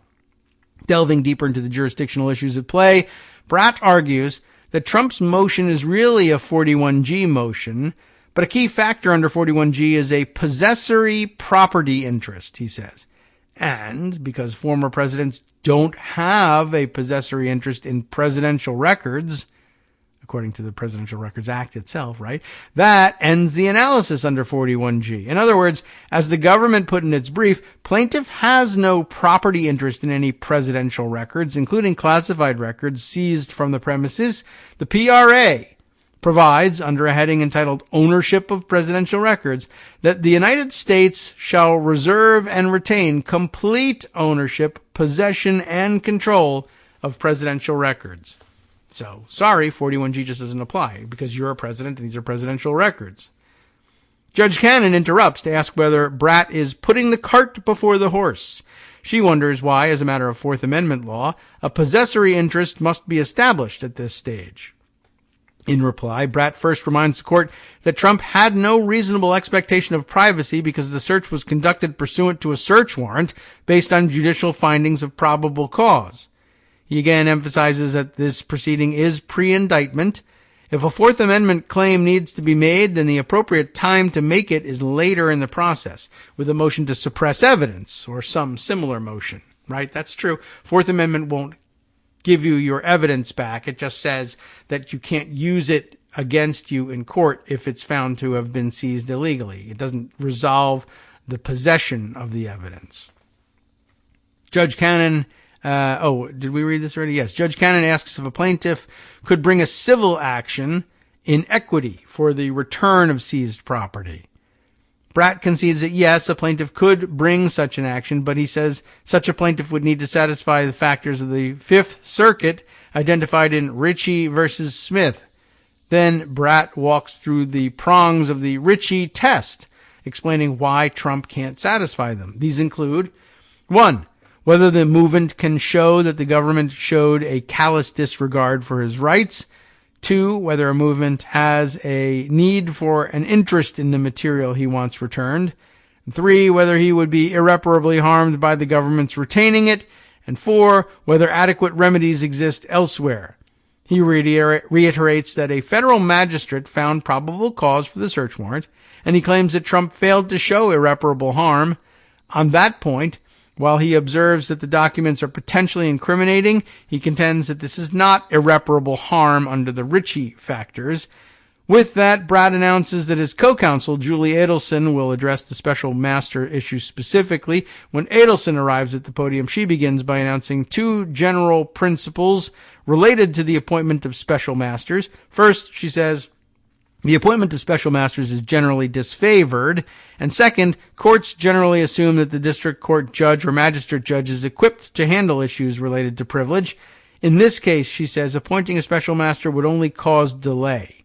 Finally, while opposing counsel argues that appointment would be a modest step, it would in fact be unprecedented. Judge Cannon interjects to ask why a special master appointment would be unprecedented, and she replies, Adelson, that there's never been a special master appointed on executive privilege issues. But Judge Cannon is having none of this. Isn't that, she asked, because there's never been a seizure from a former president like this? Well, Adelson tries to shift gears, pointing to Nixon versus the GSA, which held that the examination of Richard Nixon's records by officials within the executive branch did not violate presidential confidentiality. But Judge Cannon remains skeptical. Anyway, I guess I'll add to that, observing that Adelson might be overreading Nixon. She queries why, for some period of time, a former president couldn't assert executive privilege over certain documents. In response, Adelson implores the court to focus on the legal provisions. Here, she says, that's the Presidential Records Act. And the PRA, makes clear that presidential records do not belong to former presidents. They belong to the United States in the person of the archivist, who assumes control of the documents on the president's departure from office. In other words, the documents were not Trump's at the time of the search. Since the former president blatantly disregarded the provisions of the PRA, she argues, the PRA would not apply here. And what's more, she adds, there's a venue provision in the PRA that would require Trump to bring his suit in the District of Columbia if he wanted to proceed under the PRA. But Trump chose not to do that. We are far from PRA land, Adelson is saying. That's an interesting point too, right? If he feels like the Presidential Records Act, they were saying, one of the things that sort of filtered out from the courtroom yesterday was that the Trump team is saying this search was on an unnecessary escalation in the middle of what should be considered a normal give and take between a former president's office and the archivist as they settle the question of what materials ought to be considered properly presidential records and be under the control of the archivist, and what ought to be considered personality and personal records and be able to travel with the ex-president wherever he wants to go with them. Now, most classified documents will never qualify for personality, but that's what they were arguing about, that there needed to be a normal give and take. But the point made by the government is if there's a normal give and take and negotiations, they are governed by, of course, the looming threat of litigation. If you can't settle the points in negotiation, just like if you can't settle the political question, you have to muster your troops on the battlefield, at least to count them, right? If you want to get an answer to an unresolved disagreement between the National Archives and a former president about what kind of document are you looking at here, you got to go to court. And the Presidential Records Act says that court has to be in the District of Columbia, not the Southern District of Florida, where Trump can pick one of these judges that he appointed. I mean, he may get a Trump judge in D.C., but you also might not. And we're in the wrong place. If you want to assert rights under the Presidential Records Act, it has to be done up in D.C. It doesn't apply, or it's not that it doesn't apply down here. It's that this court doesn't have jurisdiction to hear it. Now, Judge Cannon muses about what exactly the harm is in appointing a special master. She wants to know if there's anything other than the general concern with delay that holds the government back from endorsing the idea. Edelson stresses that delay of a criminal investigation is a legitimate concern, and would be the unprecedented finding that executive privilege could be asserted against members of the executive branch pursuing executive branch business. Finally, she says, there's an ongoing risk and damage assessment taking place at the Office of the Director of National Intelligence, the ODNI, and the appointment of a special master could interfere with that process. Judge Cannon, apparently unconvinced by this response, asks if Edelson's view would change if she ordered the special master to proceed without interfering with the ODNI review, but pausing the criminal investigation while he or she sorts out the privilege questions. Edelson insists that even that would cause great harm. Observing that some of the documents recovered are covered by the attorney-client privilege, Judge Cannon asks Adelson why a special master would be inappropriate to deal with those issues. Adelson explains that the filter team is already prepared to dispose of those materials. Moreover, she says, all the cases involving the appointment of attorney-client privilege special masters involve searches of lawyers' offices, and they are, of course, offices with multiple clients. Here, there is only one client, and the search did not involve a law office. This is the type of issue which we assume a district court judge or a federal magistrate judge is capable of handling any privilege issues that might arise. Thanking Edelson, Cannon instructs Team Trump to respond to the department's arguments on the Ritchie test. Trustee strides to the podium where he explains that addressing the Ritchie test is difficult because his team is still blinded with respect to large parts of the investigation. They don't have enough information, he suggests, to determine whether there were omissions or misrepresentations made to Magistrate Judge Bruce Reinhardt in seeking the warrant. Judge Cannon, being persistent, asks Trustee to describe the irreparable harm that would be caused to Trump if she declines his request for the special master. Trustee complains that this is a criminalized investigation of a dispute with the National Archives and Records Administration. He compares it to an overdue library book. How do you like that one? That has been made into a criminal matter. So, he contends anything that furthers the investigation would cause irreparable harm. Wow, that's some theory. Continuing on this line of inquiry, Trustee suggests that the precedent set by turning the PRA into a criminal action implicates broader concerns for the institution of the presidency. He continues to be astounded, he says, that the Justice Department cannot accept a little bit of judicial involvement. Wow. Well, that's a hell of an attempt there. We are running out of time inside of this segment, but we will return to it. I know this is just a hyper focus on these things, but I think these things deserve the time. Sup, fam? It's your boy Darwin, aka Darwin_Darko, aka the most reasonable man in America, aka KITM's senior black correspondent. You might remember me from such recordings as Spacemen vs. Space Cadets and We Need to Talk About Joe Biden. Today, I want to bring you good news about that thing you've been struggling with. Do you suffer from giving too much of a damn? Do you turn on the series of tubes and find yourself outraged at the particular way some news organization strung some sentences together only to realize, nope, this is not some fictional hellscape? Well, guess what? You no longer have to accept the life of giving too much of a damn. You can do something about it, because even you, yes you, can be a show contributor. Now I know what you're thinking. Hey, Mr. Most Reasonable Man in America, I'm not some professional podcast talking guy. Don't worry about it. Do you have a smartphone or some other electronic recording device? Well, that's all you need. You too can have a segment where you can read us an important article and give us your take. Read one of your own original essays, or even just give us your commentary on something you'd like to share that's important to you. Fair warning though, side effects may include general punditry, having opinions and hot takes, getting stuff off your chest, and hearing your own voice. If your recording lasts longer than 5 to 7 minutes, please consult kagrox@gmail.com. That's KAGROX@gmail.com.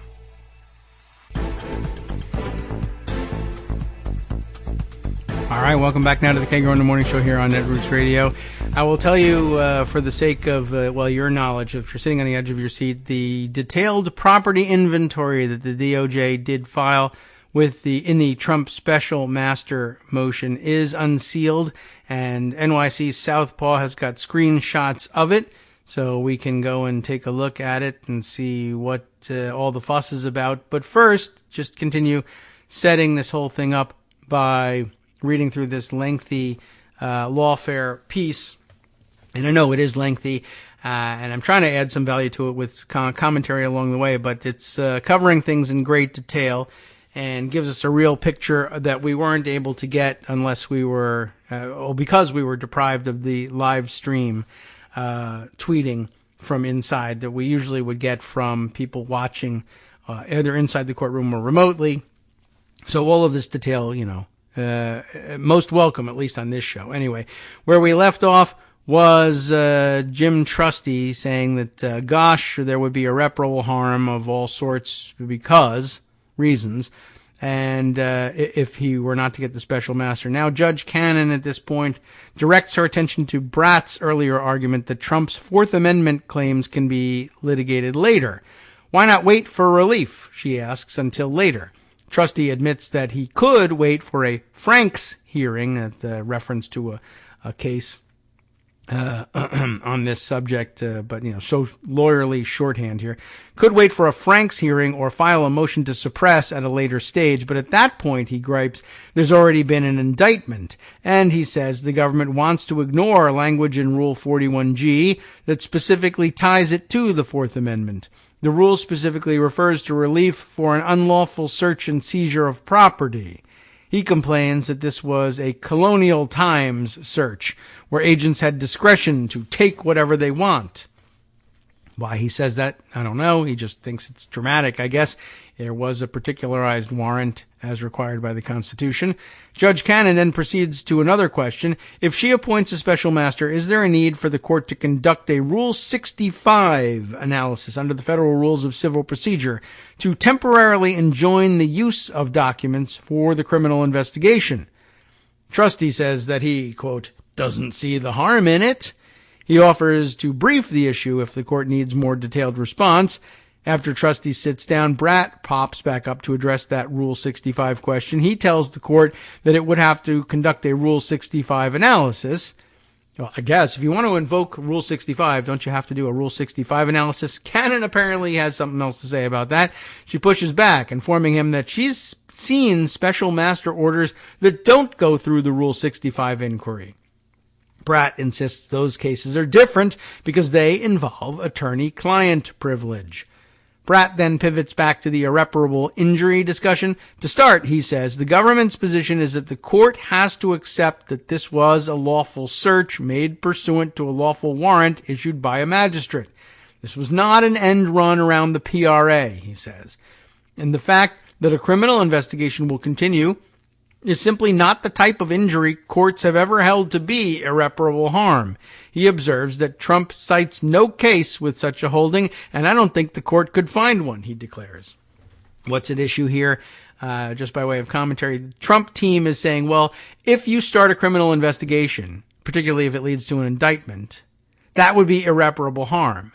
And, I think most of us would probably view that as saying, well, no, it is reparable. It's very reparable harm. If you're indicted, you're entitled to a trial to decide your guilt or innocence. Trump is arguing, I guess, as a prominent person, being indicted is a bad thing and there would be irreparable harm, damage to my reputation, which is ridiculous for Trump to assert that at this point, that there's even a reputation to damage. But I guess that's essentially what he's saying. I don't think I should have to be indicted. I don't think I should have to get to that point. I shouldn't have to even defend myself in trial. There should be no indictment. The fact that I'll be asked to defend myself will be the irreparable harm. But, again, on the government side is, well, the harm comes after you've been convicted. Even being put on trial isn't an irreparable harm. You're being given an opportunity to prove your innocence. If you can't do it, then there's irreparable harm, but it's a deserved harm. You've been convicted. And anything up to and coming before the deprivation of life, liberty, or property because of a conviction, I mean, there's not an irreparable harm involved here. Bratt next hits back at trustees' complaints that there was a lack of communication with Trump's counsel about potentially privileged documents.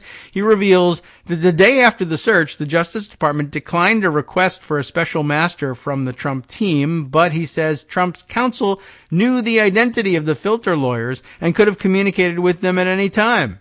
What's more, Bratt's office informed the Trump team on the second day after the search that the filter team had begun its review and would take approximately 2 weeks to complete.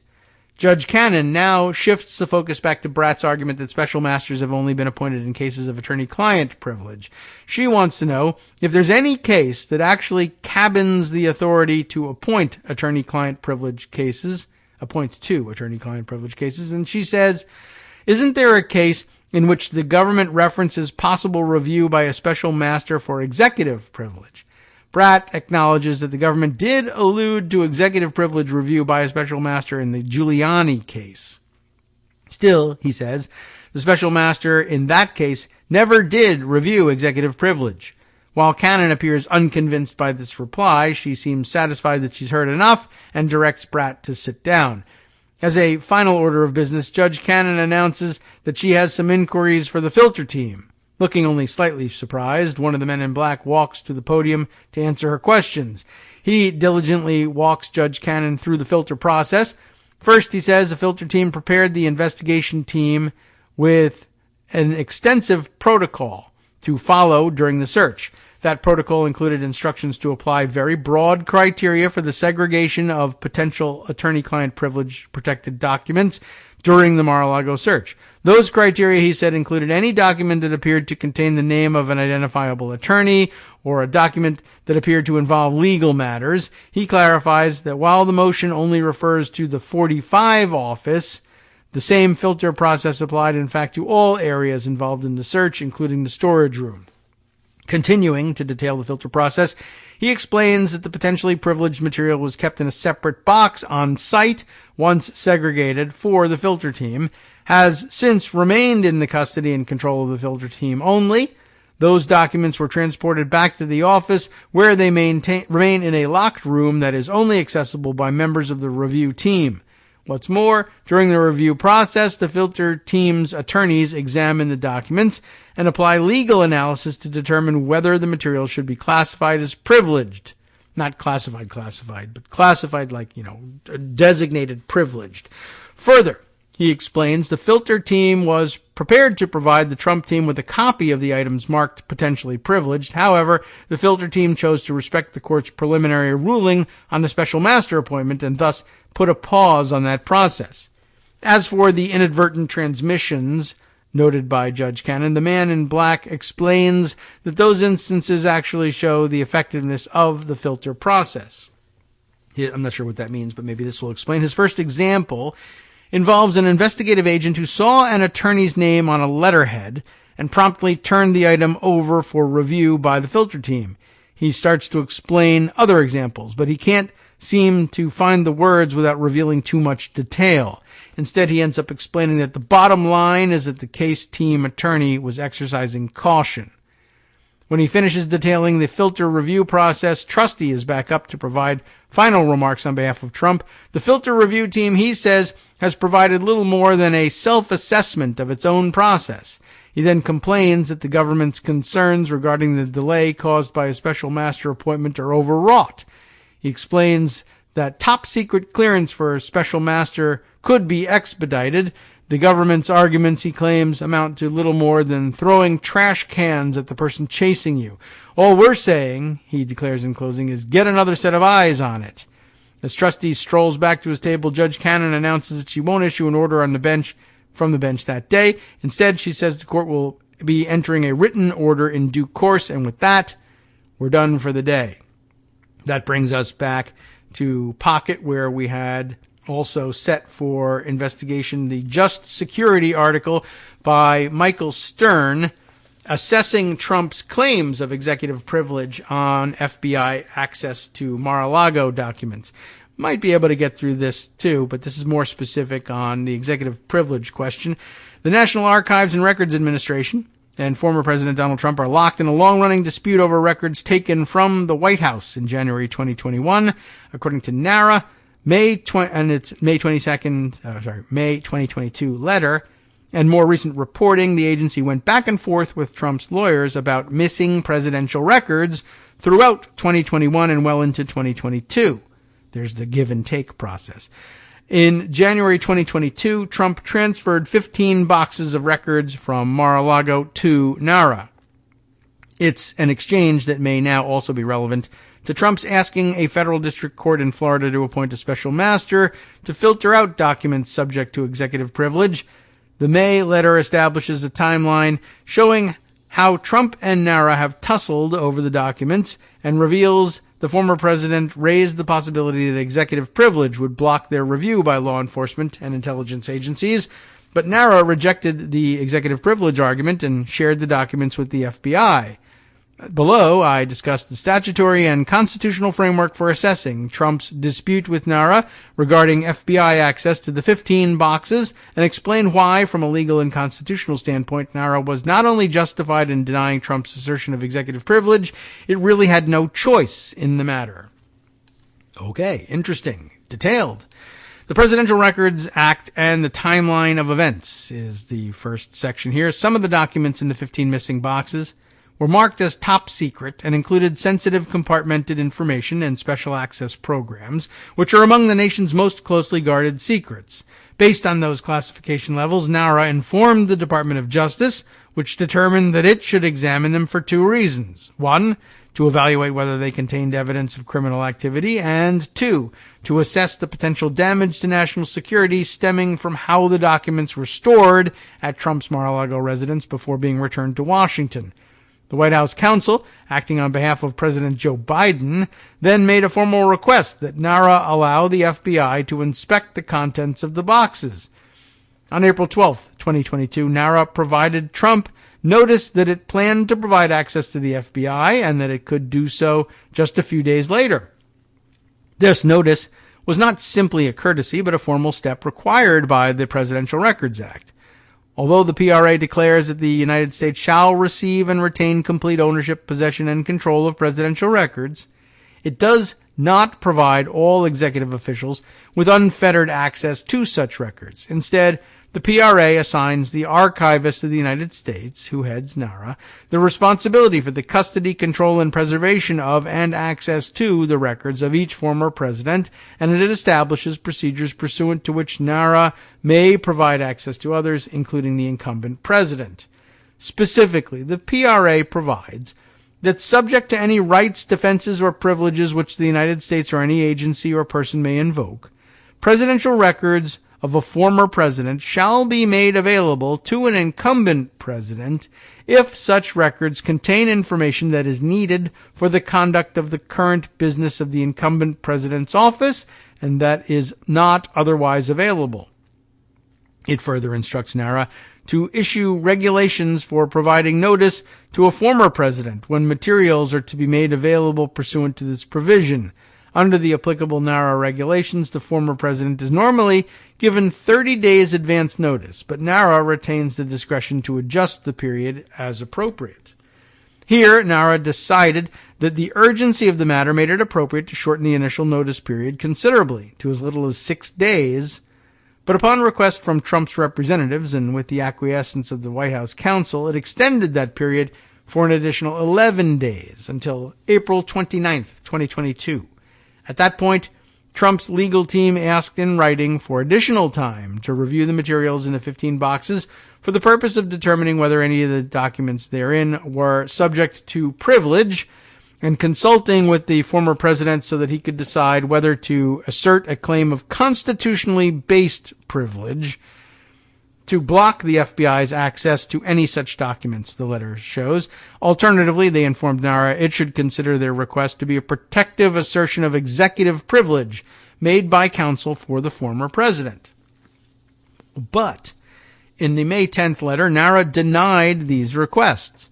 The agency pointed out that 4 weeks had already passed since it informed Trump of its intent to provide access to the FBI, implicitly suggesting that this was adequate time for a review by the relatively limited quantity of material at issue. In any event, NARA noted there is no precedent for an assertion of executive privilege by a former president against an incumbent president to prevent the latter from obtaining from NARA presidential records belonging to the federal government, where such records contain information that is needed for the conduct of the current business of the incumbent president's office and that is not otherwise available. Right? And they cite to 44 U.S. Code section 2205-2B, in case you care to look it up. It expressed strong doubt that a former president could ever successfully assert a claim of executive privilege against an executive branch agency authorized to obtain access to presidential records by the incumbent president. But it argued that in any event, the question in this case is not a close one, given that the FBI required access for both purposes of a criminal investigation and to make a damage assessment of potentially compromised classified materials. Accordingly, NARA denied both Trump's request for a further extension of time and his protective assertion of executive privilege. Instead, it informed his lawyers that the FBI would be permitted to access the boxes of material as early as May 12th, which, presumably not coincidentally, was exactly 30 days after NARA's initial notice of intent to provide access, which is all he was ever entitled to in the first place. Next up, assessing Trump's executive privilege claim. From a legal and constitutional standpoint, NARA was not only justified in denying Trump's assertion of executive privilege, it really had no choice in the matter. To understand why this is so, it is helpful to break down the question into 3 questions. 1. Does a former president ever have the right to successfully assert executive privilege to prevent access to presidential records by the incumbent president or executive agencies acting under the incumbent's authority? 2. If such a right exists, could it successfully be exercised under the current circumstances? And 3. Who decides the first 2 issues? Well, okay, onto the question of executive privilege by a former president. First, The PRA makes clear that nothing in its provisions are to be interpreted as expanding or diminishing the former president's constitutional rights as an individual. Indeed, both the statutory language and the legislative history make clear that Congress has been extremely skeptical of the notion that a former president can successfully assert executive privilege under any circumstances without the support of the incumbent president. While the executive branch has taken a different view, that argument has never extended so far as to suggest that the former president can successfully assert the privilege in opposition to the incumbent, much less that he can do so when the incumbent himself is seeking access to presidential records for purposes of carrying out the constitutional functions of the executive branch.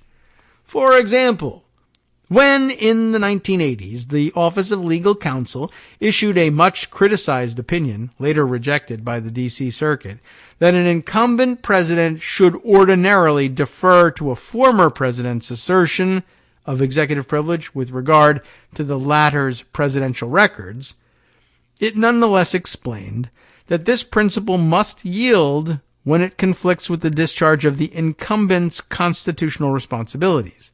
Thus, if the incumbent president believes that the discharge of his constitutional duties, e.g., as they say, investigation and prosecution of alleged crimes, he's the chief law enforcement officer, right? Well, if the incumbent president believes that the discharge of his constitutional duties demands the disclosure of documents claimed by the former president to be privileged, it may be necessary for him to oppose a former president's claim. Similarly, the author of the opinion, Assistant Attorney General Charles Cooper, when summoned to defend it before Congress, explained that an incumbent president need not respect a former president's claim of privilege if the incumbent feels that it would interfere with his ability to execute his legal and constitutional responsibilities as he alone understands and perceives them.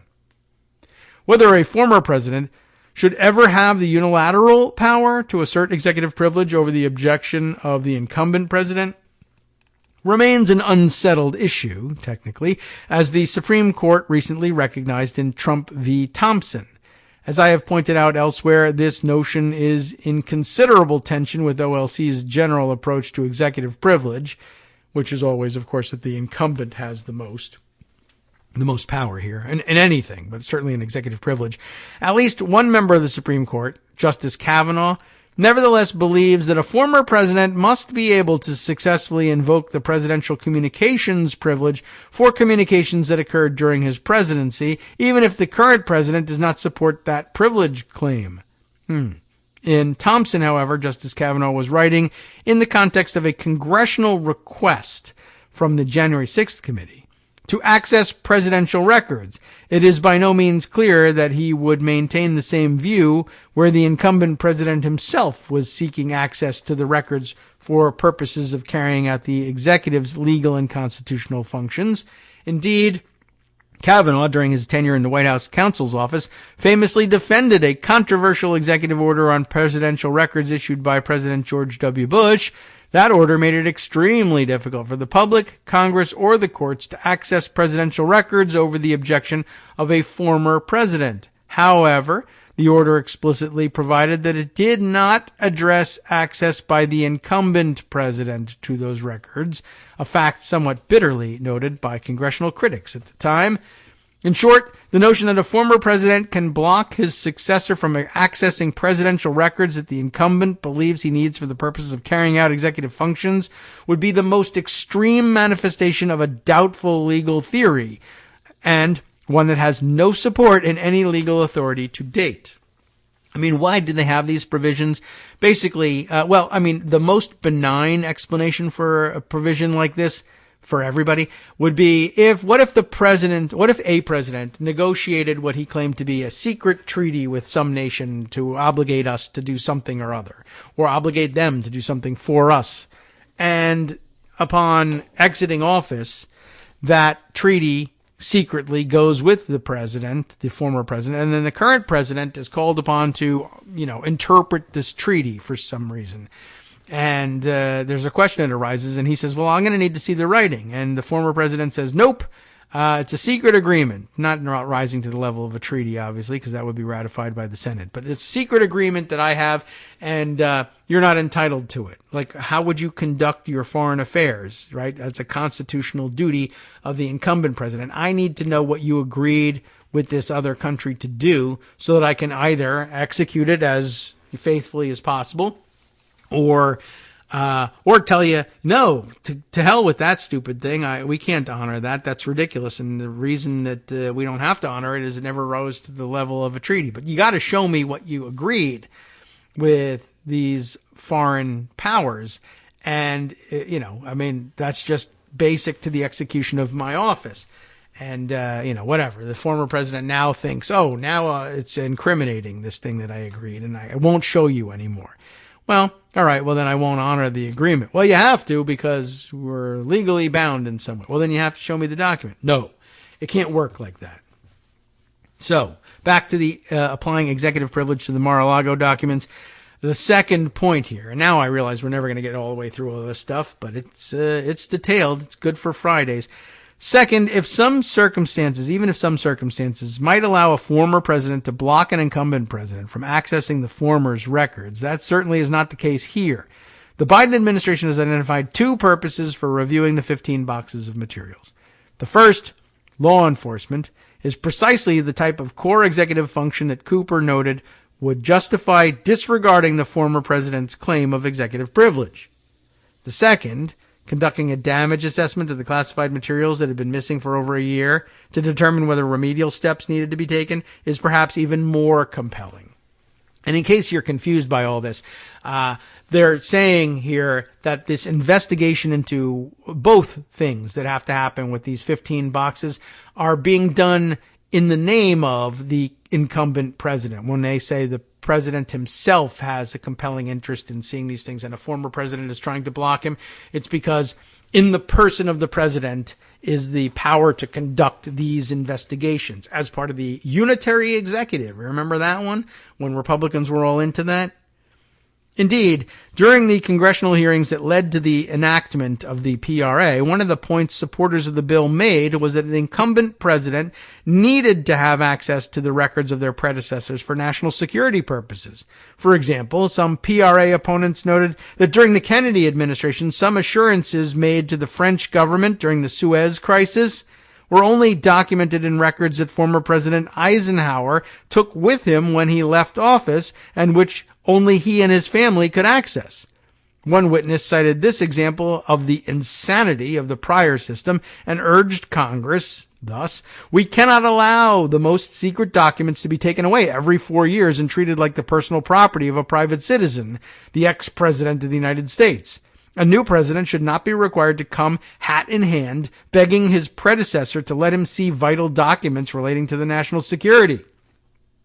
Another witness, the former White House counsel to President Ford, explained that under the proposed legislation, no president can restrict a successor in office from getting continuous access to those records that the successor may need.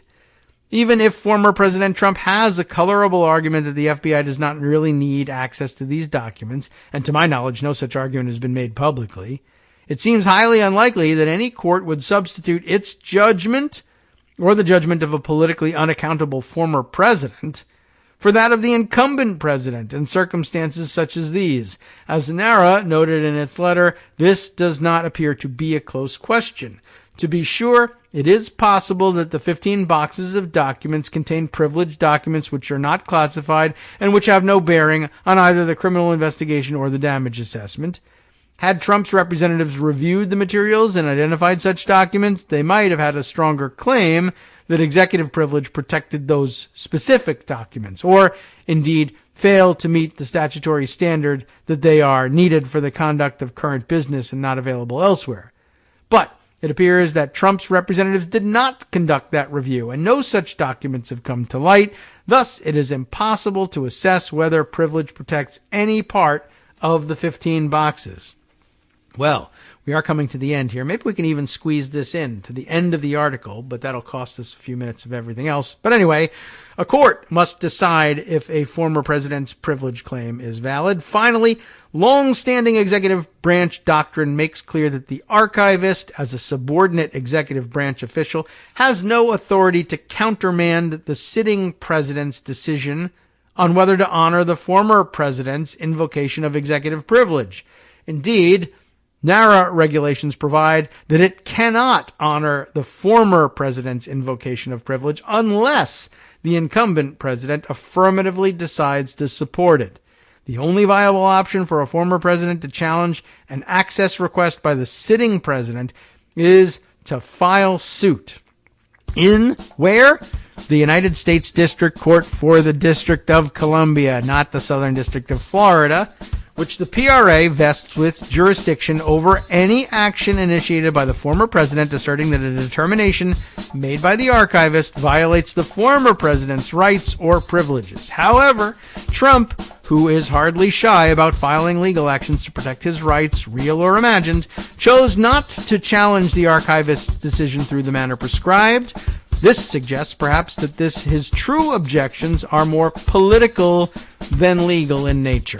If the federal court in Florida grants his application for appointment of a special master, he will have the opportunity to make the case for applying executive privilege to a different set of documents, those seized by the FBI during its search of Mar-a-Lago, but will face similar obstacles to success. Okay.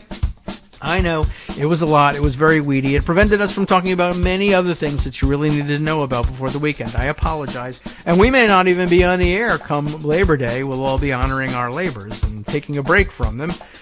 But I don't know. I might feel compelled to record something. We shall see. But in the meantime, Justice Putnam has you for the next hour. And believe me, there are other things besides those which we discussed. He knows it well. You should stay tuned to hear what he's got to say so that you are fully armed for the weekend's discussions. From netrootsradio.com, you have been listening to Kagro in the Morning with David Waldman. In other news, around the country and around the world, 7 Florida clerics filed for a temporary injunction saying the state's extremist abortion law violates their freedom of speech, religious liberty, and the Constitution's Establishment Clause. Let's find out more about that, plus news from around the world next, and we'll see you next week.